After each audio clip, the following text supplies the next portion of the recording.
All right, we are live. Mostly.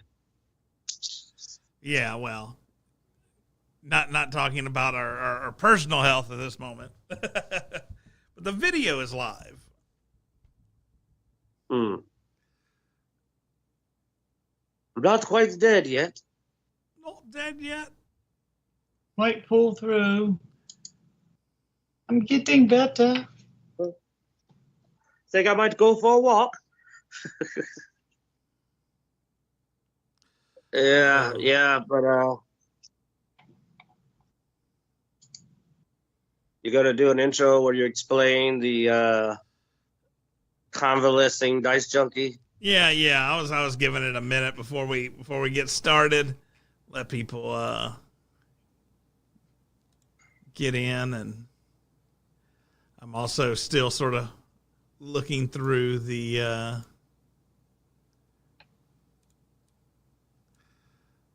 Yeah, sorry, couldn't do any heavy lifting this time, brother. You're gonna have to fill in for me. Well, I lost a few minutes of my normal article looking time trying to get your audio working, which I still don't get. I'm going to blame it on Windows 11. I told you not to upgrade to Windows 11, but you pushed the button anyway. I don't understand how I can do OBS Studio and everything, but for some reason Discord and Skype will not work through my computer. We'll figure it out. I'll get over there and actually do more in depth when I have more time. Maybe Monday. Good luck. Many have tried. If you can climb that hill, you'll achieve something that many texts before you have failed. I will manhandle that PC, slap it across the face. It will obey me. I mean, you built most of it. So, True. I mean, I am your father. I wasn't going to point out the culpability of you built my PC, but oh, because I just thought about that. I was like, wait a minute, did he build this one? Oh yeah, he did. Put it together from scratch. We ordered a bunch of parts, man, and shoved them all in the box, basically. I'm getting so disappointed in Game Pass. I'm debating even trying to get a gaming PC and just shelf the console.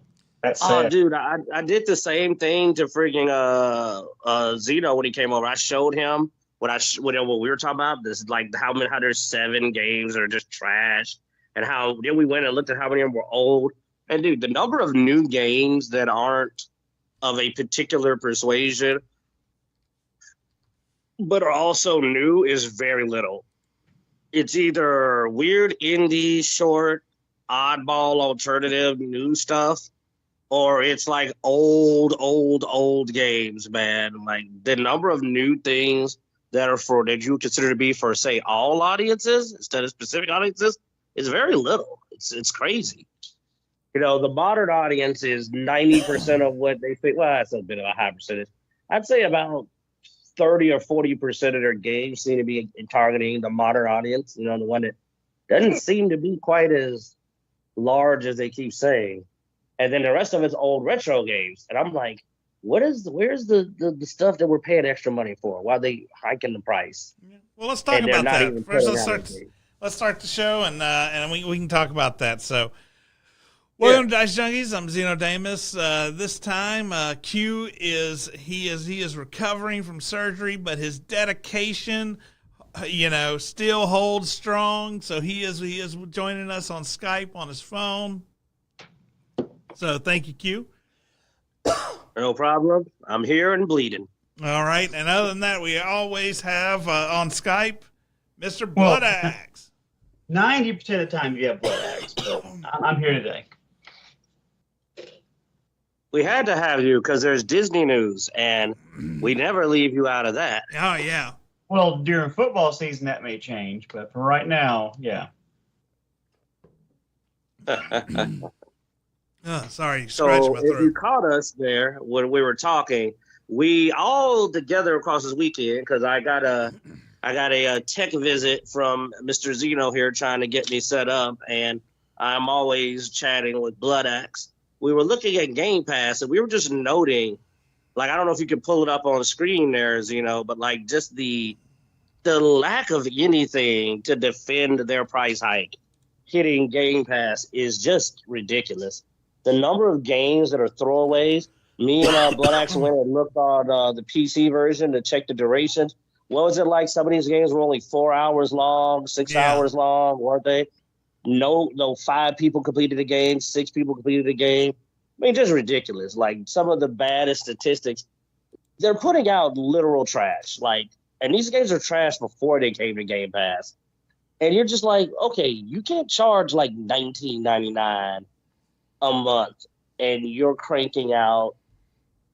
I mean, y'all put your input in. I could go on and on about it. Oh no, dude, yeah, it is definitely rough, man. Was watching the when you were showing it to me, I was just like, man, you're right. Like, everything is either old, short, or trying to push something that just modern. We'll say the friendly term. It's the modern audience target. Yeah. So I mean, the value for us has drastically declined. Also, I mean, the other thing is they do have your sports. So I guess if you like the 2024, sports, keeping up with those, you somewhat got that. Oh yeah, riveting. They had cricket. Yeah. Yeah. But all that comes from EA, and I'll be honest, you can get all the EA stuff for less than $100 a year. If you subscribe to the EA pass. So if it's just the sports that you're there for, just you can get it cheaper elsewhere. And now the Game Pass's full version is basically $240 a year. You're better off getting an EA thing because they're going up to 20. That's a lot a year. And it used to be, you're paying this a year, but you're getting several games. But they keep pushing them back. That if I were to say what has come out in 2024 or even will come out in 2024 that I might have bought, I mean, it hasn't even come out yet because they pushed back Stalker. They pushed back the Obsidian game, like they keep pushing them back to the point that I'm like, 2024, I'd have been better off just buying Stalker and calling it a day. I'd have saved money. So they really need to do something about that because I got a PC, man. And I use the Game Pass on my console, but I'm starting to seriously consider the viability of just purchasing the games I want on PC and ditching Game Pass because, they keep pushing it back. They've got to stop. They got to start putting games out, man, now. Because when you push it back, you're taking value from people. That's time I'm not getting to play the game. You need to think about it. Isn't that literally money out of your pocket? It's like if you get this game for a period of time and you're paying a service fee, every month you don't get the game is value loss. So they're taking money out of your pocket every time they push back a game you're waiting on. Because now you're paying the fee but not playing the game for another 2 months, another 3 months. And I started to put that together. That's straight up value being taken from you if the game you're waiting on is the one that's getting pushed back. Well, for them, it's every decent game. Every good game they have is pushed back. Like, I'm still not confident Call of Duty is going to come out on the 20th just because they keep pushing everything back. I don't know. I know there's no reason they will push it back, but it's just going to be shocking to me that they're going to actually put out a major game release when they say it. The only other thing then is I worry, or is it going to be another Starfield? And it's going to come out and it's a hot mess and it's broken. Yeah.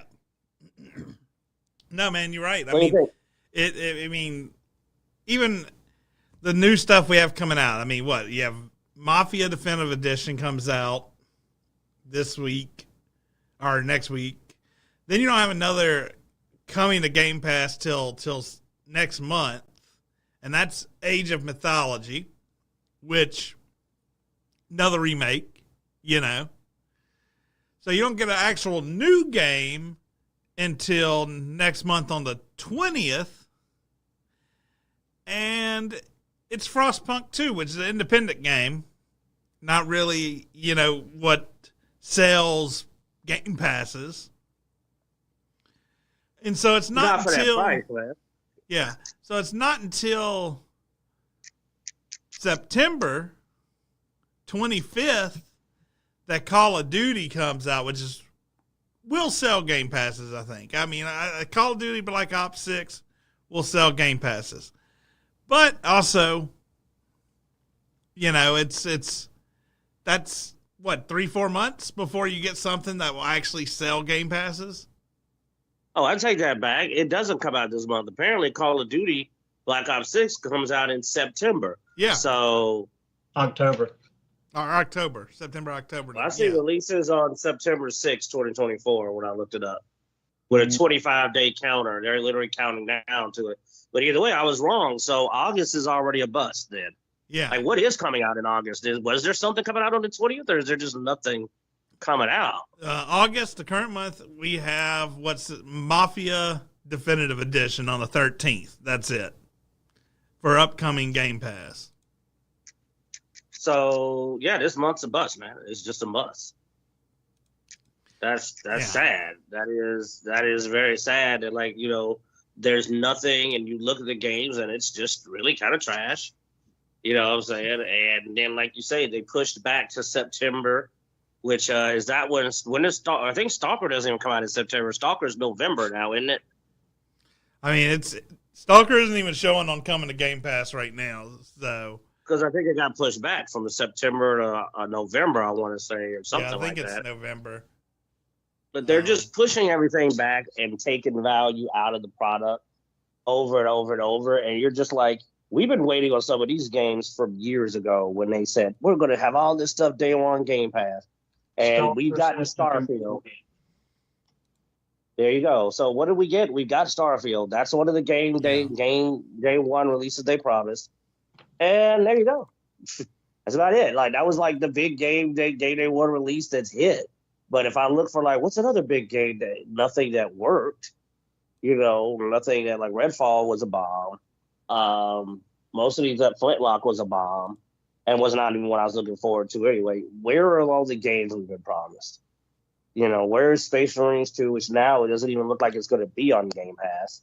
Stalker has been, like, we started seeing, Stalker showed up on Game Pass as an upcoming game years ago. Mm-hmm. Oh, yeah. Then it disappeared. Then it came back. Then it was supposed to come out earlier. Then it got pushed back again. And then, and I mean, I didn't push it back to the point I just stopped caring. I don't forgot the name of it, but the Obsidian game, the one based on Pillars of Eternity. What's the name of that one? Oh, Avowed? The RPG. Avowed, they decided, we would want to pile too many games at you. And I'm like, oh, yeah, God forbid you give us a lot of value. Yeah. It's a service where we don't have a limit on how many we can play. Well, that also tells me that I'll never get really a lot of value out of it because they're willing to push a game back 4 or 5 months or 2 or 3 months, not for any reason, just because, we didn't want to give you too much. Yeah, they don't want to give you too much value. They literally said, we're doing this because we don't want to give you too much. Fuck you.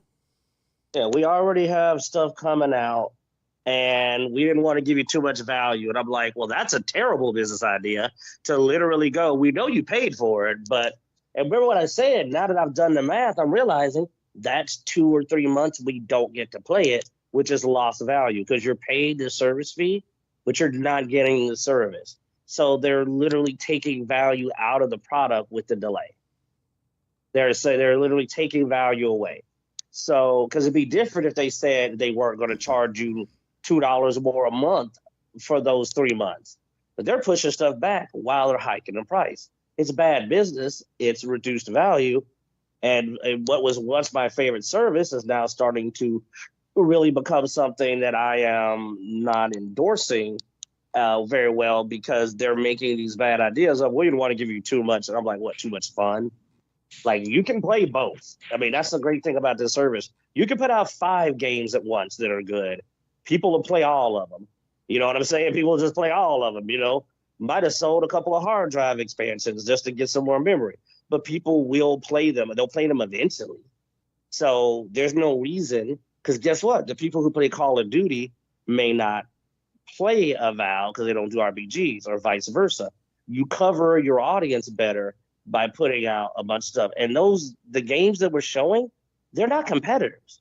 I don't even consider Stalker 2 to be a competitor for a Valve. They're very different games, right? Yeah, Stalker's a single-player game, too. Yeah, go ahead, Bloodaxe.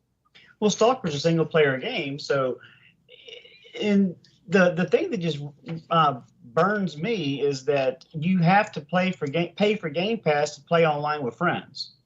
So, because it used to be that, Game Pass was only optional, but you can have a core subscription to be able to play online. Now they did away with that, so now I have to pay for Game Pass just to be able to play with my friends, which is ridiculous. So there's no longer a value, because most of the games that I play, I've already bought. So from a subscription service that benefits me, no. Now my kids get to benefit because they play games and they can try whatever. But from a gamer, you're right. It used to be the best service, the best value for gamers out there. But now it's more of it's more heartburn than it is anything else. And do you know how bad it's going to be if they did that and then a Valve comes out and it's not good? Do you know how bad that'll look? Oh. Well, right now, dude, Xbox. Murder. Yeah, Xbox is already in a bad position, dude. As of right now, they haven't.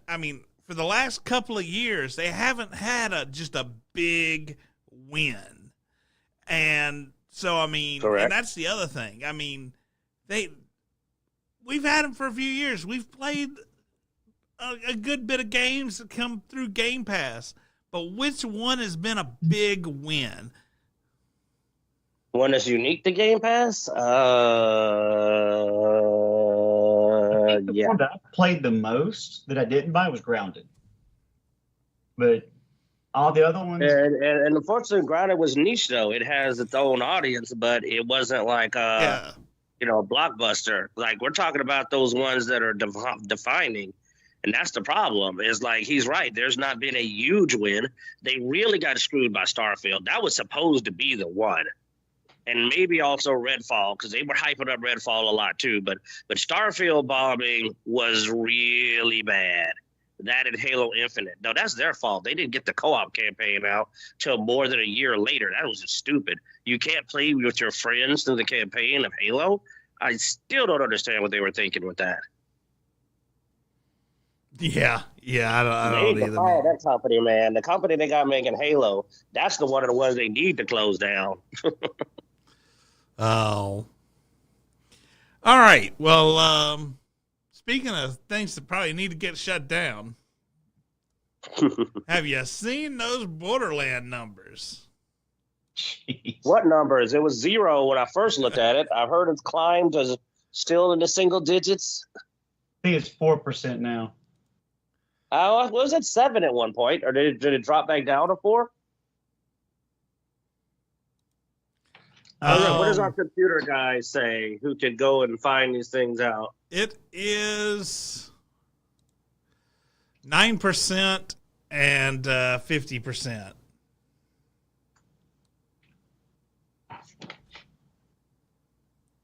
%9 and 50%. Wow.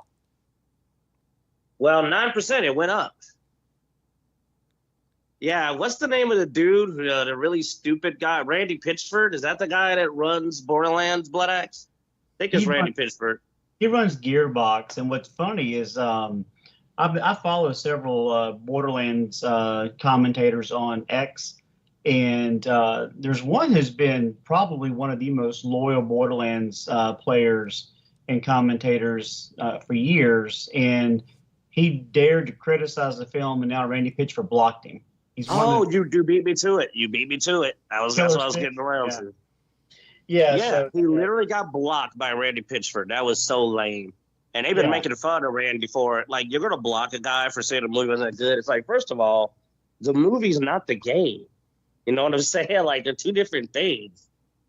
Because it's wild. But yeah, literally Randy Pitchford personally blocked the guy So, and everybody's been cracking up, going like, "Wow, Randy's mad." But yeah, so right now, yeah, they're estimating a 10 million, so they may not even make 10 million. Because the opening weekend's not over yet. Did it cost 150 or something? It's 120, 130 million, but they're at 8.8 right now for the weekend. But yeah, this film is going to lose money. Oh yeah, it's going to lose a lot of money. It's going to lose more than the Marvel. 110 to 120 million budget. Yeah, there's no way it's going to make 190 just to be able to break even. Dude, I don't know if it's going to make 100 million. Which is sad. I mean, word of mouth is that it's terrible. You got to remember, word of mouth is that it's terrible. Oh, go ahead, man. No, I really wanted this film to be good. I really wanted to have sit back and laugh with my friends and my kids and watch an entertaining movie with some of the twisted humor that is Borderlands. And even my oldest son, he texted me yesterday morning, goes, "Hey, we're going to watch the movie." I'm like, dude, I don't think I want to waste 2 hours of my life sitting through this crappy ass movie based on the reviews that I've heard. Well, first of all, it's PG-13. I have no idea why. Yeah, like you're not going to be able to get the violence you need into this movie as a PG-13. I mean, Mad Max movies are usually rated R, aren't they?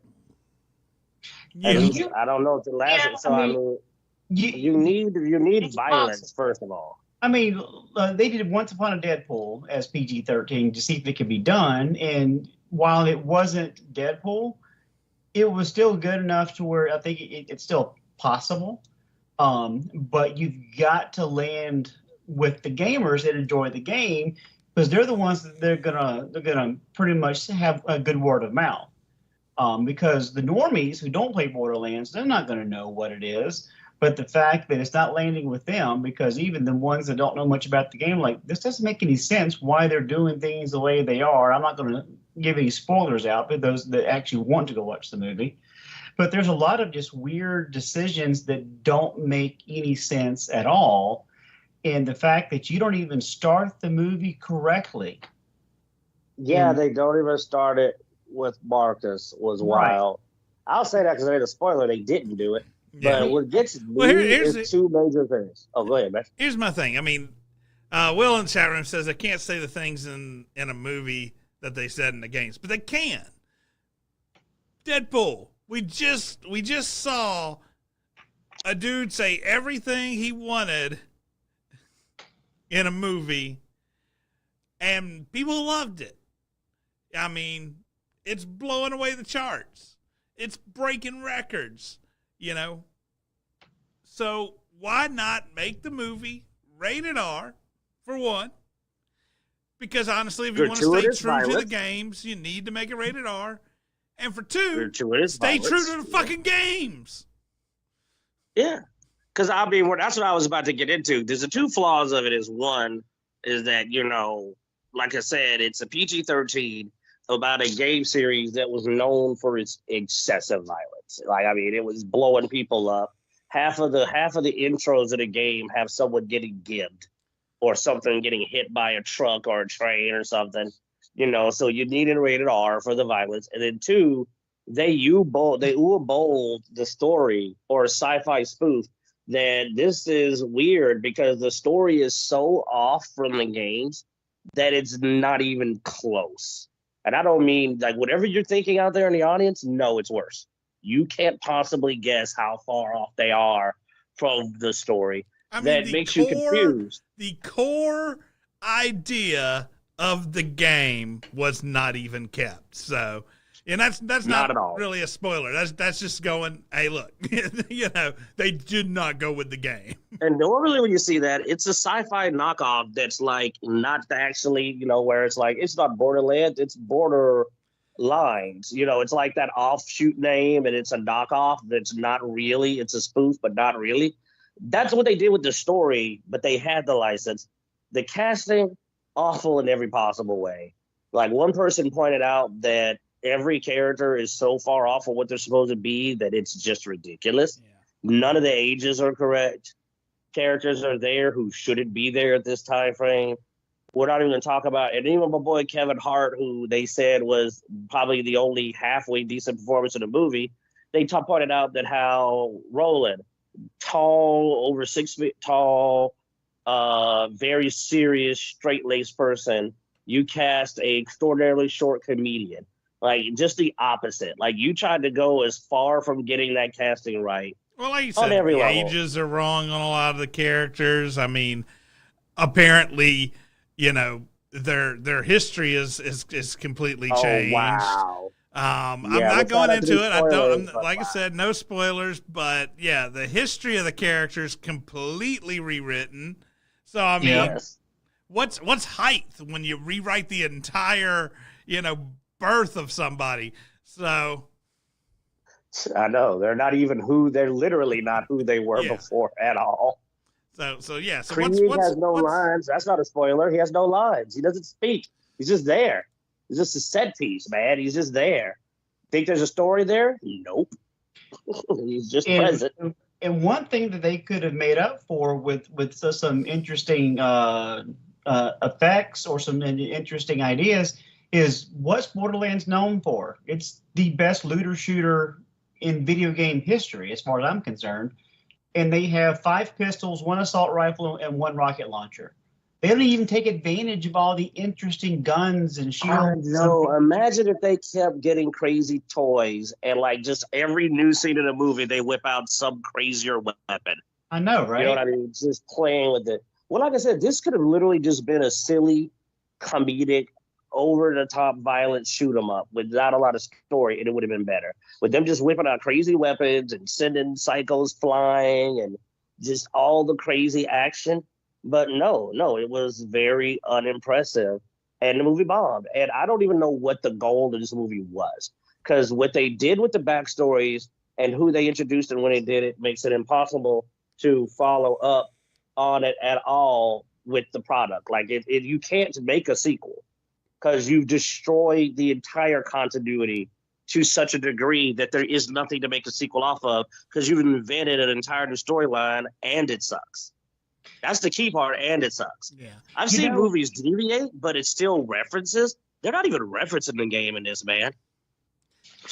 I mean, honestly, they probably overpaid for their actors. They probably, I mean, they didn't have to have, you know, Jack Black as Claptrap. And I mean, they could have used the actual voice actor because they have the voice actor. Well, and here's my thing. Cool. I mean, yeah, they did 110 to 120 million budget on this film. Let's be honest. Will does make a good point on Deadpool. He's like, it was the third go round, and you are right there. It is the first Borderlands movie. It's probably not gonna make, you know, even the first Deadpool numbers, and that's why you don't spend 110 to 120 million budget on it, because you're probably only gonna make, even if it was good, about 110 to 120 million. I mean, it is a video game movie. You're not wrong. You don't overspend on a video game movie. And I can't believe I'm going to be the one that suggests this, and you guys may have even thought about it, but out of all 3 of us, I think this would have been better settled as an anime and not a live action. I think that would have been better. And I would have watched it. I mean, if animated, it would have been able to really do everything they need to do. Yeah. I mean, honestly. I don't know why they went live action with it. With the style of the games, you could have just kept with the artwork style of the games and been perfect. Cell shaded. Yeah. And either told a new story with the Vault Hunters or just do a retelling of the first game, because that thing's so old that, heck, I don't remember the story of the first game very well. I mean, that's pretty much what they did. I mean, that's how weird this movie is. They practically just told a new story.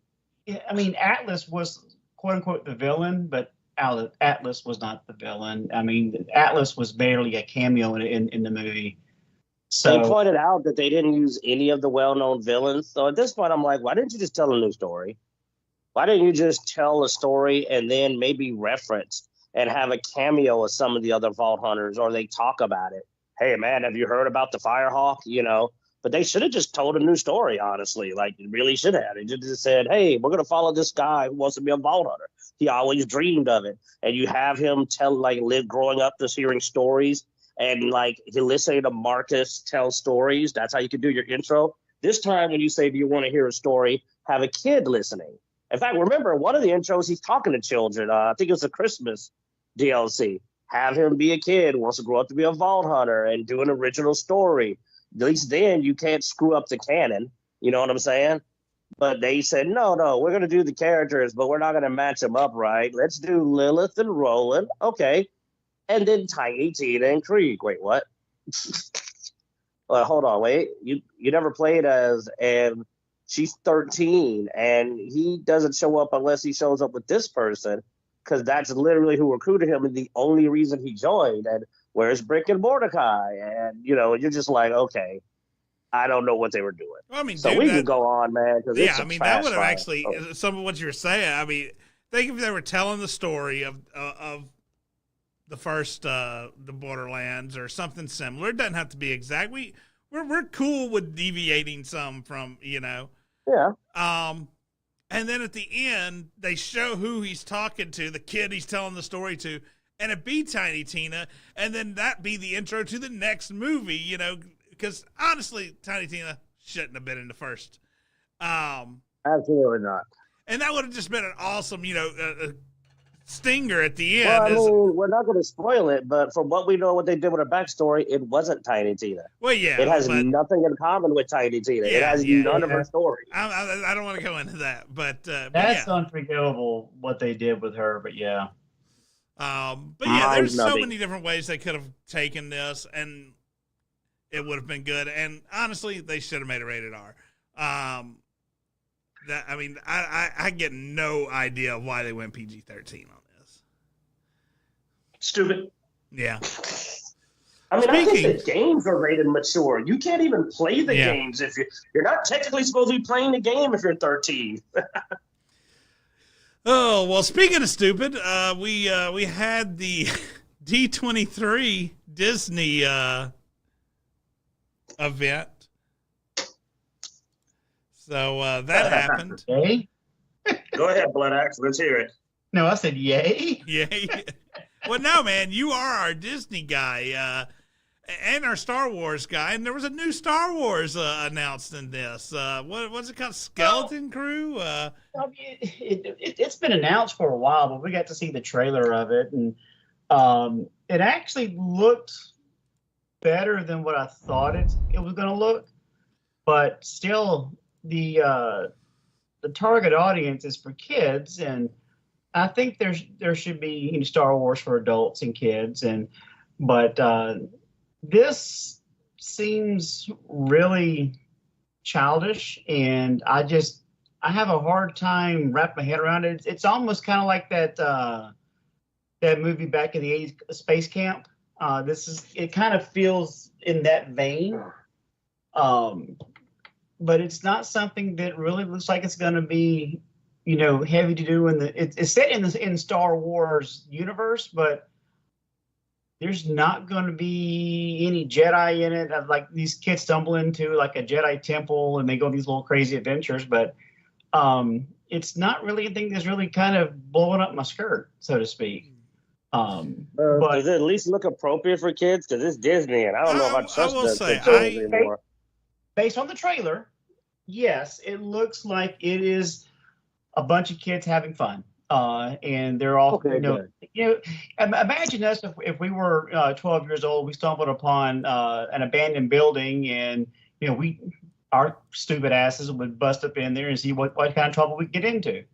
And so these kids are basically out, exploring, and they find this Jedi temple, and they that apparently no one even knew about, and so they go off exploring in there and do what kids do. But again, this has nothing to do with Force users, as far as I can tell so far, except for the stinger at the end, the guy that you meet. I don't even know who that's supposed to be. But it may be something if my kids are interested in watching. Like we watched Bad Batch. That was aimed towards kids, and my kids like it, so I watched it with them. Am I going to make a conscious effort to go watch it myself? No, because it's not anything that interests me personally. But if my kids want to watch it, I'll sit and watch it with them. But this is nothing that's going to bring me back to Star Wars as compared to what The Mandalorian Season 1, Season 2 did, and everything they've done since then has torn all that goodwill down. This isn't going to rebuild any of that. So I'm more interested in rebuilding the Galaxy Lego Star Wars game than I am in Skeleton Crew. I will say, after watching the Skeleton Crew trailer, I mean, obviously it is for kids. It didn't actually look that bad, other than the fact that the whole time you've got that earworm of everything that Disney has done with Star Wars so far. So you immediately look at it and go, oh, well, it can't be trusted, for one, you know.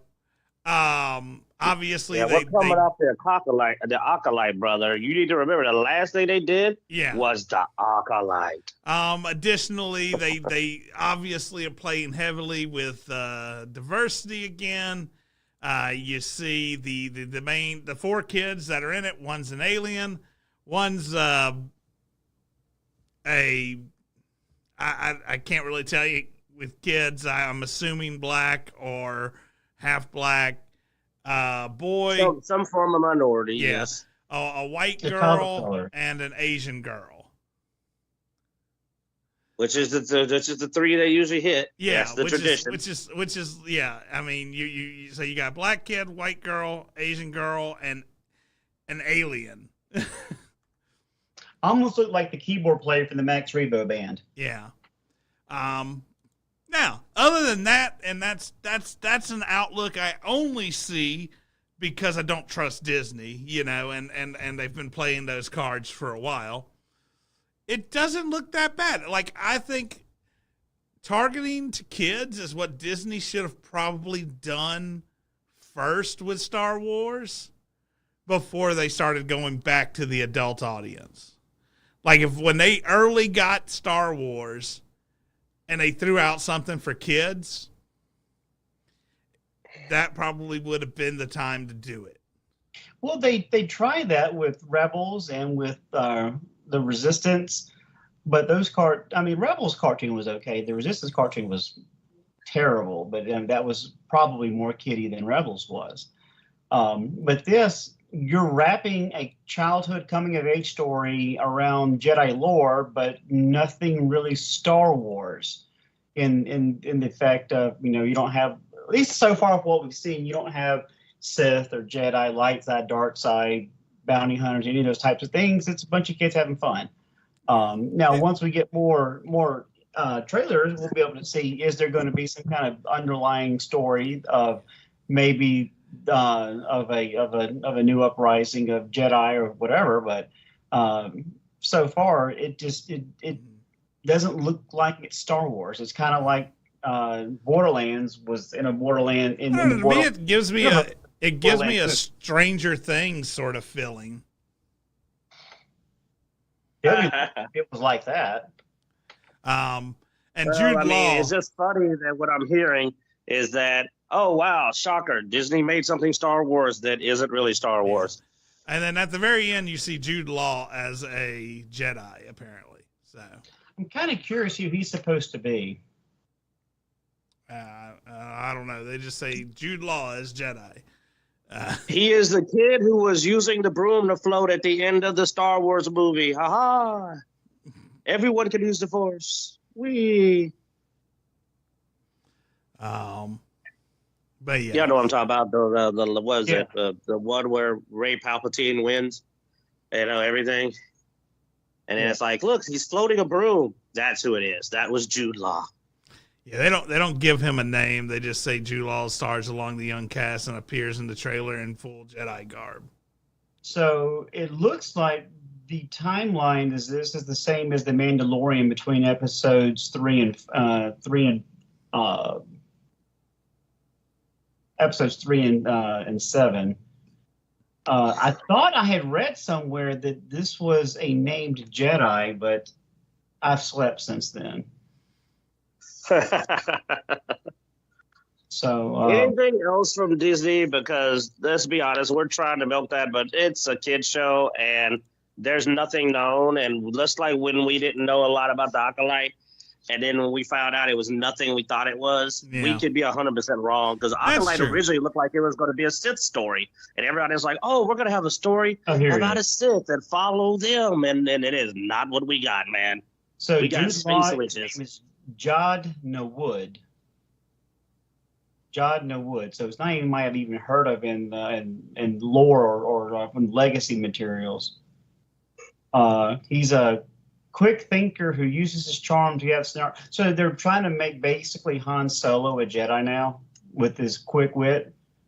All right, sure. This is the way.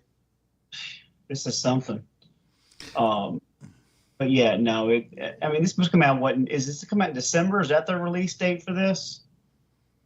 December 3rd. Yeah, and they have 8 episodes.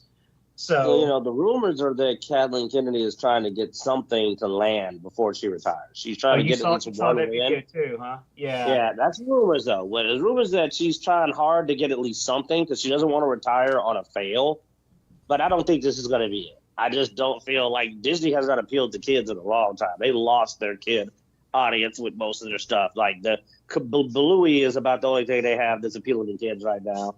I don't think they're going to pull him in because, like you said, it looks okay-ish, but they killed this and nothing else is in theme. Like, you need more than one product, but what else right now is kid-friendly in Star Wars? You definitely don't watch some of the Acolyte. You don't want to watch that at all. No. That is not for children at all. Trying to get the kid audience is really tough because there's so many things fighting for their attention, and very little of it is actually television. Correct. Most of it is online social media personalities, some video games, but for the most part, you know, the things that we kind of grew up on, and the shows that we loved and, you know, we'll still have nostalgia for, kids don't really appreciate those things. They have such on-demand satisfaction for everything else in their lives. They're not going to sit and you know, watch an 8-episode series 20 times like we did. I watched the first Star Wars film, A New Hope, probably 30, 40 times before I even saw Empire because I loved it that much.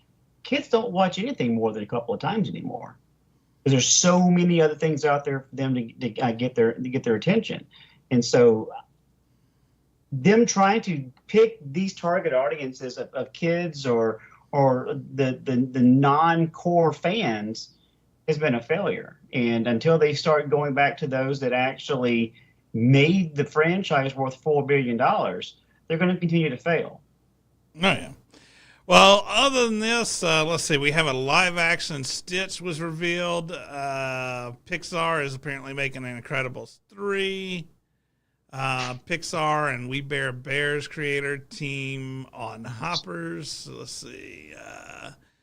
Avatar 3 is now Fire and Ash, in case you forgot about getting pumped for Avatar 3. And apparently some stuff about Fantastic Four, which, I mean, we've seen the cast for that, and I don't really have any hope for it. I don't remember the cast for it, and don't care to know. Well, you have Pedro Pascal from The Last of Us. Okay, I see that. I'm done. That means Richards. It's already a fail. Yeah, fail. Okay. Yeah, so there you go. I mean, that's it. I mean, you said Pedro Pascal as Reed Richards. That's already, you failed. You've already screwed up the Fantastic. How did you do that one person in? You didn't even get through all 4 members and you screwed up the casting. That's just the way it is. I mean, geez. Okay, who are the others? Just go ahead. You have Vanessa Kirby as Napoleon. From Napoleon. Vanessa Kirby as Sue Storm. She played in Napoleon. I've never watched that. Joseph Quinn, who played in Stranger Things, and the upcoming Gladiator 2 will be Johnny Storm. And then Ebon Moss Bachrach will be Ben Grimm. All right, she looks like she could do. At least she looks like she could do a Sue Richards. All right, okay, she looks fine. Vanessa Kirby, and I don't even care about those other people. Like, what? Somebody from Stranger Things or something? Whatever. As Johnny Storm, that already sounds like a fail. I can't remember any character in Stranger Things I saw that I said, that guy should be blazing, lively Johnny Storm, the fire guy. Like I can't think of anybody from that show. Did you pull them up? Because, like, I can't even think anybody that would match at all. Like, who is this guy from Stranger Things that... I saw Stranger Things, and I'm drawing a blank on who this kid is. I'm trying to think any one of them that could be Johnny Storm, unless them kids grew up to look a lot different than they did. Yeah, well, he's not one of the core kids. Yeah, no, he was this dude in Stranger Things. That's going to be Johnny Storm? But this is what he looks serious? like. He looks more like Mark Zuckerberg than he does Johnny Storm. He does sort of look like Mark Zuckerberg. I was thinking that too. Like this picture here, he looks heavy like Mark. Disney is brain dead. Oh, I mean, this is almost as bad. Eddie Munson. Okay, yeah. He was Eddie Munson in Stranger. Yeah, no, that doesn't even look like that would be Vanessa Kirby's brother or be a superhero. Jeez, you would think after having Chris Evans and Chris Hemsworth and all of this, they would know who to pick for a hero, but apparently they do not. But hey, if you want to talk about bad cast stuff, that ain't the only terrible thing. Wasn't there a really bad trailer that came out recently for a classic that's being made live action? I just know they gender swapped Silver Surfer to be a woman, so I mean they're already starting. Oh yeah, I forgot about that bad part. Yeah, geez, there's a lot of fails in one movie. I wonder, are they going to have Robert Downey Jr. play Dr. Doom in it? I don't. Oh wow. Okay. Let's go on to ruining our childhood, where they ruined a childhood fairy tale. What are we talking about? Snow White trailer, the awful Snow White trailer. Oh, I was just ignoring that. We knew all this was coming about Snow White for a long time, so I just sort of skipped that one because I was just like, yeah, but the trailer somehow still managed to be worse than I expected. That amazed me. I knew it would be bad, but I was like, wow. And for some reason, just even her singing Whistle While You Work just got on my nerves. Like, she just radiates annoying. Like, Zegler is going to bomb this movie awfully, man. But, like, I was amazed that this trailer managed to somehow still be worse than expected. Yeah. Well, and the poor CGI dwarves and... Oh, boy. Whatever happened to the seven misfits or the magical creatures or whatever they were supposed to be? Well, they're claiming that wasn't the dwarves. They're lying now and say that never was the dwarves. We always were going to do this because, Disney is a bunch of liars. But it looks so bad, the CGI, man. Going from... they should have just went pure CGI or pure live action. Mixing CGI in with it looks so bad when you're on those scenes. And what's bad about it is that it's not like they don't know how to do it. They have the Marvel Studios where they mix CGI in that, but they did not successfully do it for this movie. No. But also, all the shots look really corny and just not well done. Like, when she was in the house, like, dancing, like, it just looked bad. That right there, for some reason, just looks awful to me. Oh, no, it does. It looks horrible. That's where I'm talking about mixing the CGI with it did not come off well. And they already mentioned that dude is not a love interest, so they seem to be sticking to the no love interest story. No, she's got to become the brave, powerful, and fair leader. She yada, yada, yada. We don't want your money, and we're killing and destroying this because we don't want your money. Snow White, not really our audience, man. Well, neither was Beauty and the Beast, but I went to watch it with the missus, as something that she'd be interested in, and if she'd be interested in this, I'd go watch it with her. However, she even goes, it's not even following the original Snow White animated film, much less the story. So even my wife, who's not anywhere near political or ingrained in the things that we're interested in, has no interest in this movie. So that's kind of my barometer when it comes to some of these things that are outside of my lane. Like this is not like you said, it's not part of things we would normally pay attention to. But even when someone who would be interested says, "No, I'm good," then that's all I need to know. I do have a question for you guys. You guys are probably more familiar with the Fantastic Four comic than I am. I'm not as deep into the lore. Was Reed Richards always significantly older than the other three? Yeah. Okay. He always looked a bit older. Yeah, he always had the gray. Because I noticed they got actors all around the age of 30 for the other three, and then him, he's like 50 something. So. He wasn't that quite older, but he always had the gray, so he always looked more mature. He was always presented as the adult and the mature one.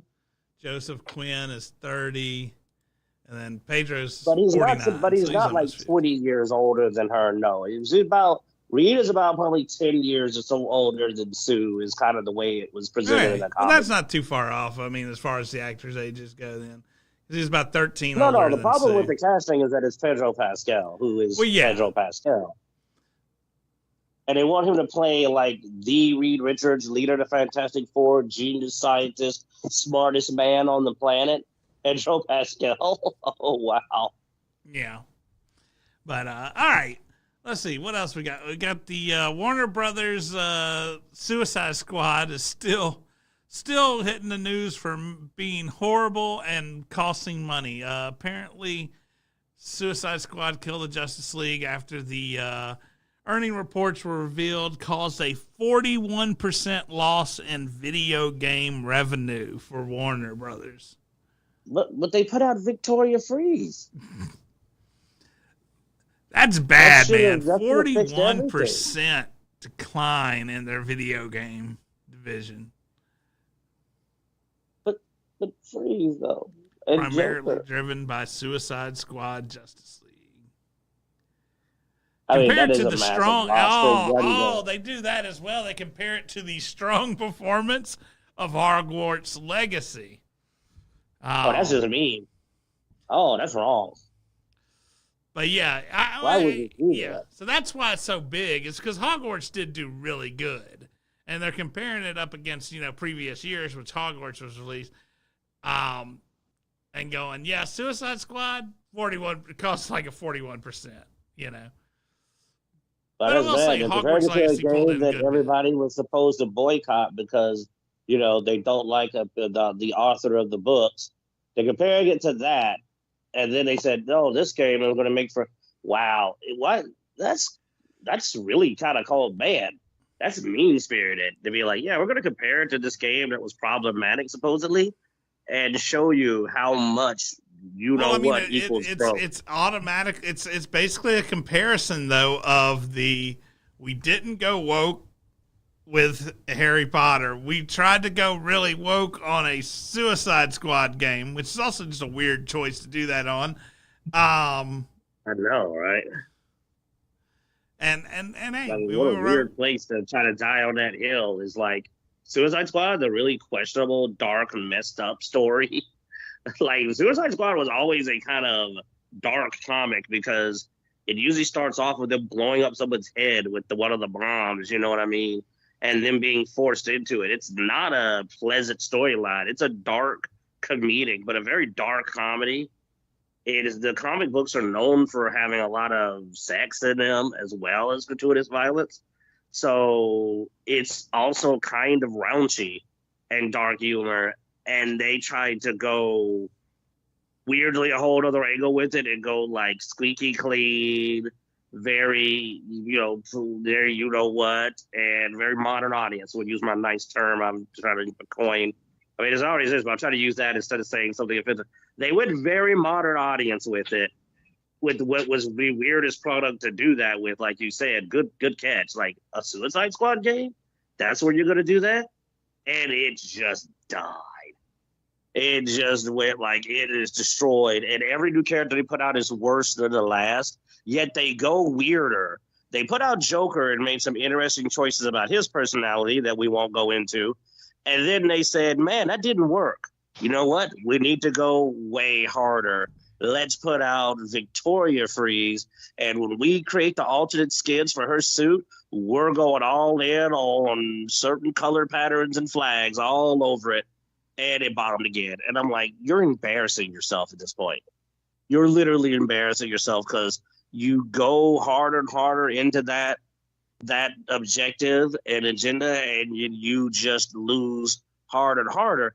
If I didn't know any better, I would think that they're actually doing the opposite, man. I'm being serious. I would think that they are trying to hose the modern audience angle because they're doing it so bad that I can't believe they're intentionally trying to succeed. Well, here, I mean, this comment here sort of makes the guy go, yeah, basically admit they made a shitty game. He's like, we know that our franchise, in particular, in a world where the game industry launching brand new franchises is getting harder and harder for a number of reasons, including IDFA, identifier of advertisers, deprecation, and more challenges with marketing and customer acquisition. It's like, and that franchises, like the ones that we have, so he's talking about, we own franchises, are in high demand and can help in launching games. So he's admitting here, yes, we utilize, these franchises to launch games. But then he's like, now you still need a great game, and the reality is we've had the unfortunate in the short period of 12 months, we went from having a record year that we had in 2023 with Hogwarts Legacy to unfortunately having the opposite side of the spectrum with Suicide Squad. So, okay, you got to make good games. You just admitted you got to make good games. Now look at those two games and tell us why one was good and one was bad. Like, how hard is that? Let's see. One game, make your own character. Do what you want. Cool. Other game, we're going to tell you what to do and tell you why you're wrong for wanting to do something else. Also, we're going to be really creepy towards a weirdly young Poison Ivy and get really strange. Because I just remembered that. That was a really weird scene and very creepy. Yeah. But yeah, so I mean, and the other thing is Hogwarts Legacy was not a full price game. Yep. Didn't have a bunch of DLC. Was not live service. Yeah. Wasn't live service where you got to keep coming back, you know what I'm saying, and doing seasons and crap. So I mean, everything says Suicide Squad should have brought in a lot more money than Hogwarts. Other than the game sucks. I mean, the movies did well. The movies were popular. Well, the last movie did well. The movie before that, not so well. But the movie before this game did well.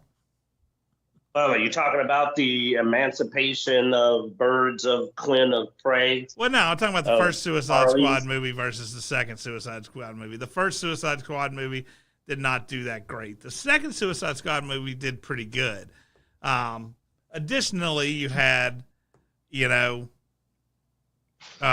Cena as the peacemaker, whatever, series that also did really good, which is a spinoff of Suicide Squad. So everything says you should have.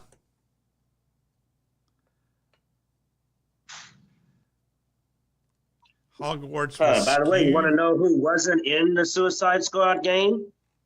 Peacekeeper. Oh, yeah.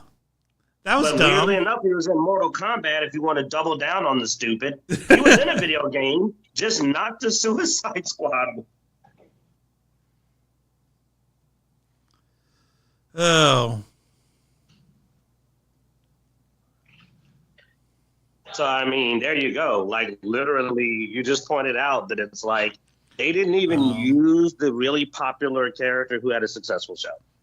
Like, because the Peacekeeper did really well, and he would have been an excellent character. Here's another reason you should have had him. He uses guns. Yeah. Mike on the Saturday says it gained guns.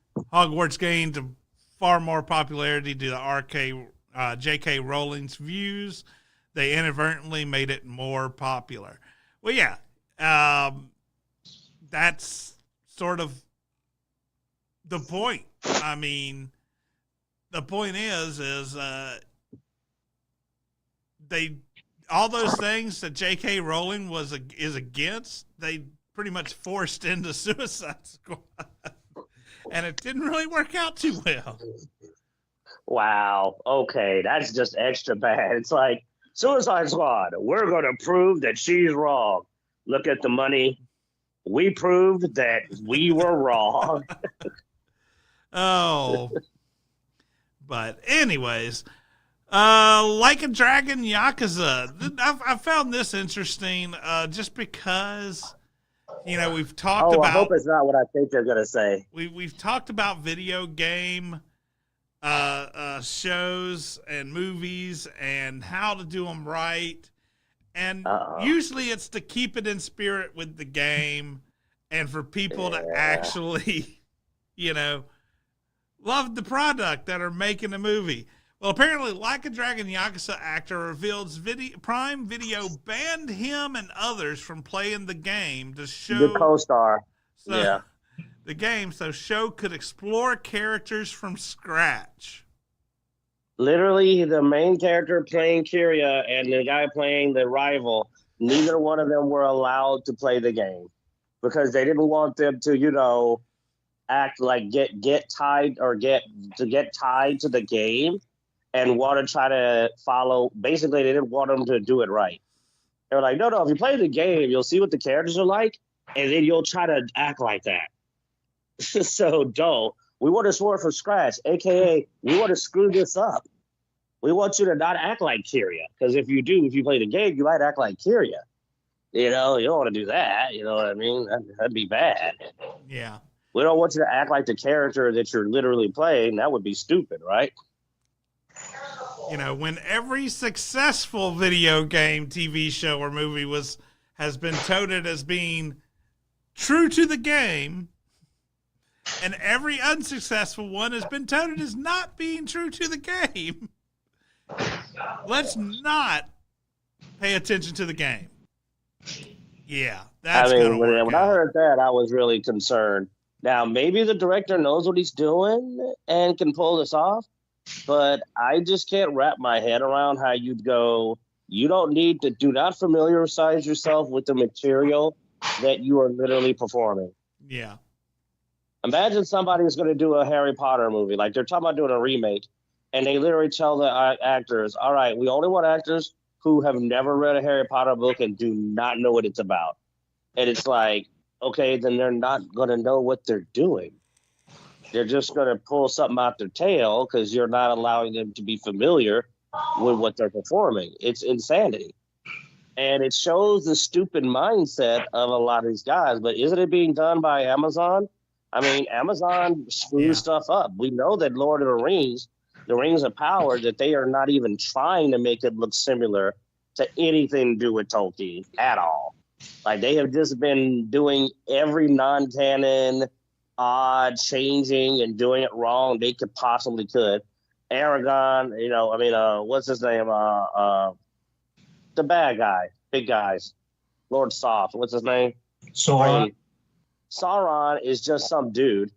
Like who's Sauron? Oh, it's this guy, man, and he thinks thinks the queen is hot, and then he wants to make her his wife, and you're like Sauron, the like huge monster thing that was a horrifying evil entity, is now just some dude who's like, lonely and trying to hook up with this chick. Like, it's just dumb. I'm just predicting, that this is a bad move, and this is a prelude to us seeing another Amazon failure.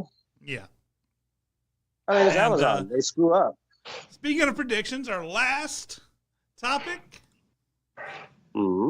Geralt voice actor confirms Witcher 4 won't focus on Geralt. It's not about him this time. Wasn't about him on the third time either. So is it about Siri? In the video game, the third one was about him. Oh, I thought you played as him in the this third is a video game. game. We're talking about the video game. The Witcher 4, the actual video game, is apparently not going to be about Geralt of Riviera. Yet they're calling it The Witcher 4 instead of calling it The Witcher and a different name because it's a new series. Why would you call it The Witcher 4 if it's not a continuation of Geralt's story?